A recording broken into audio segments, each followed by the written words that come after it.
4 wheels because 4 wheels makes it easier to go straight. And this year, it's not exactly like, it's a little bit like easier to navigate because there's a lot of lines to guide you to the different places on the boards.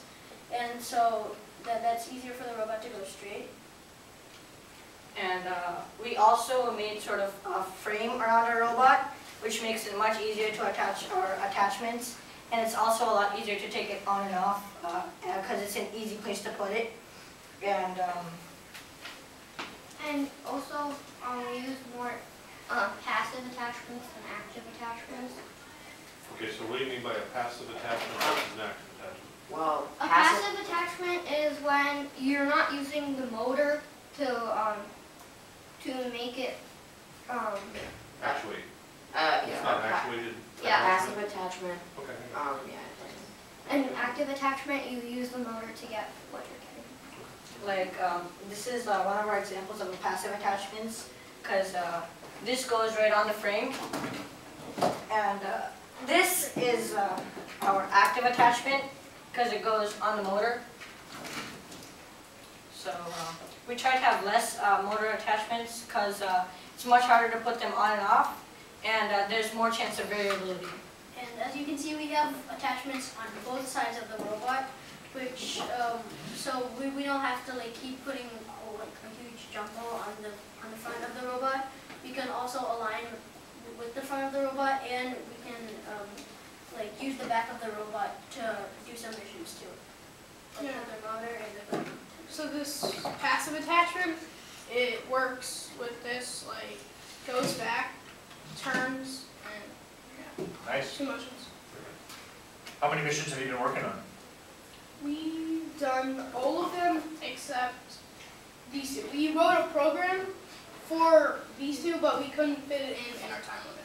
Also, we are not attempting to get the other. The other mouse?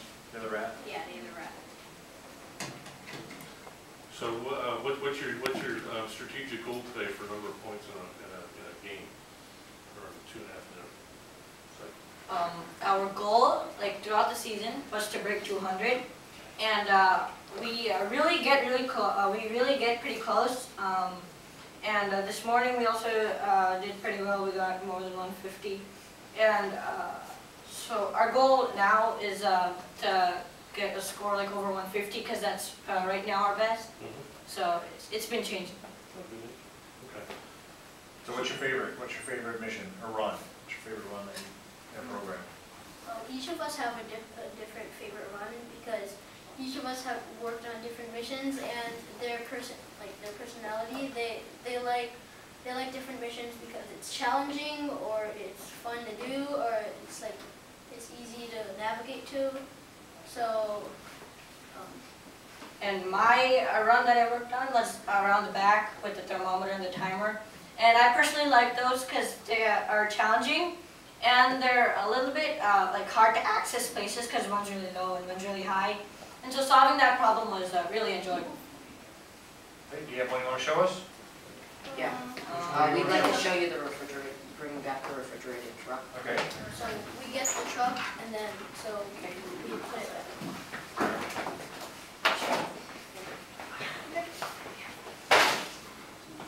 So when you each select a mission, you each do all components of programming that mission, or do you each specialize in different aspects? We each specialize in different aspects because each person has a role on the team.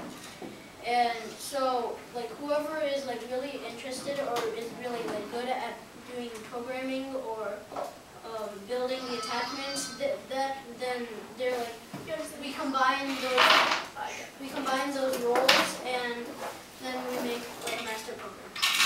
So who programmed this mission for the refrigerated truck? Oh, I did. Did you? Okay.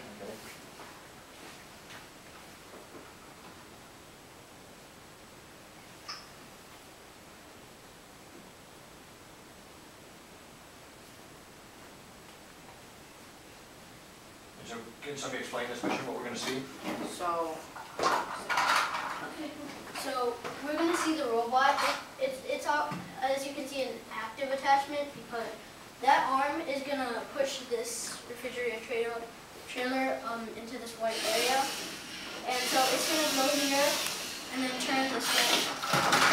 release it.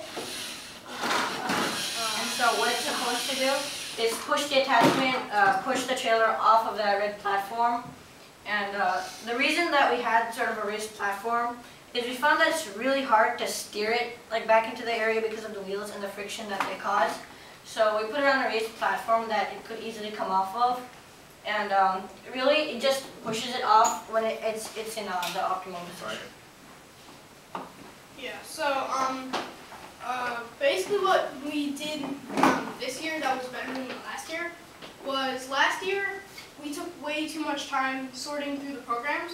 So this year we made a program that's called Launch that has basically if you hit one of the left or right arrows, it increments a number, and that makes another program come up onto the display. So when you press, Nice idea. yeah. Very good. So when the robot finishes, it will just increment automatically. So we won't have to Right, keep on doing it. Yeah. And if the orange button is bumped, it runs the entire. right. I had a question on your light sensors. You said you're using 2 light sensors. Are you using them in parallel to the line or perpendicular to the line? Can you explain to me how the 2 light sensors is helping? They're hitting it perpendicular because like it's sort of a way for us to gain our bearings around the board. So if we're like going at an angle at it, then okay. one light sensor will sense it and then it'll turn until the other one senses it. So we're squared up and we know exactly where Okay, we're so you're going. detecting the line, you're not tracking the line. Okay, And gotcha. that leads into sort of a principle that we wanted to follow this year, which was to square up around the board after a max of 2 turns or like 2 changes of position.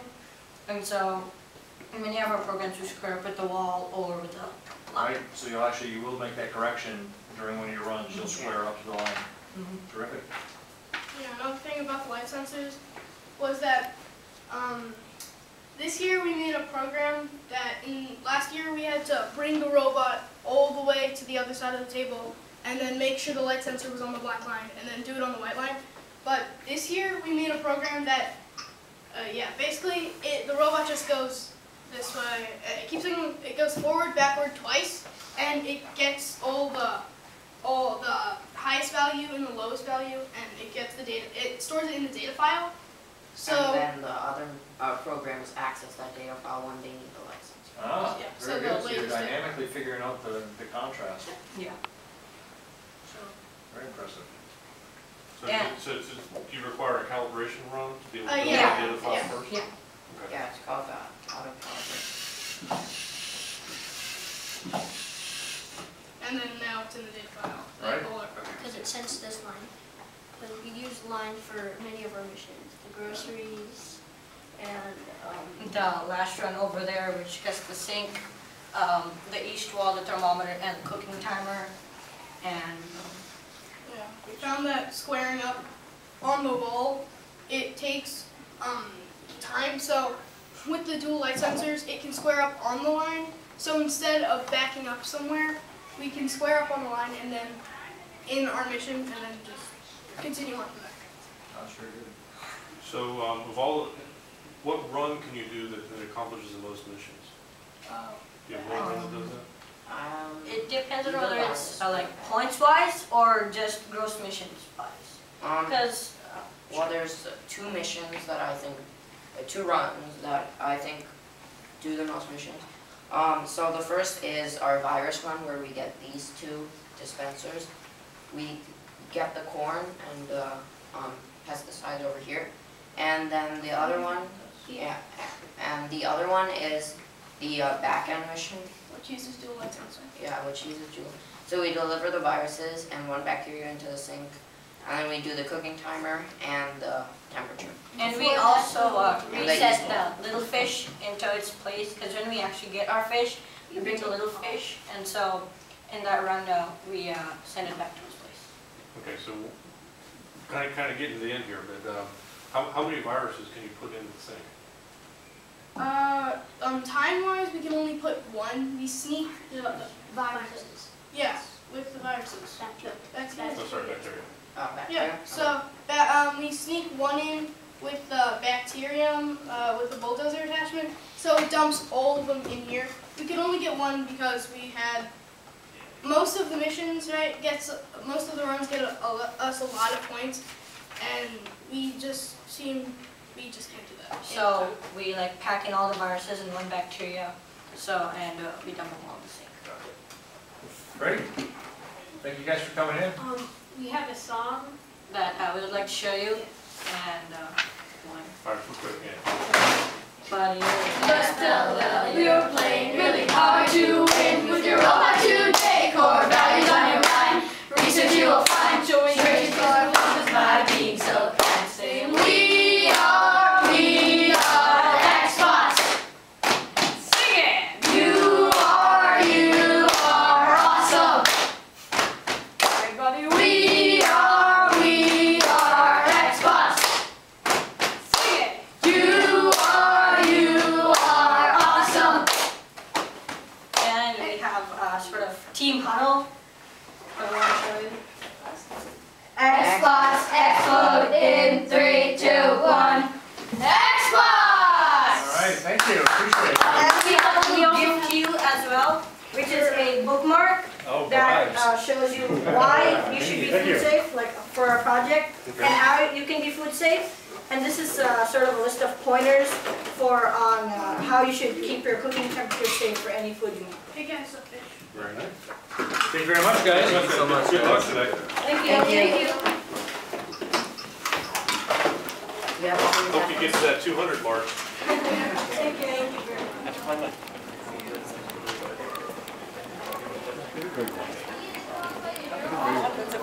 Actually, where are the kids? You guys are coming. The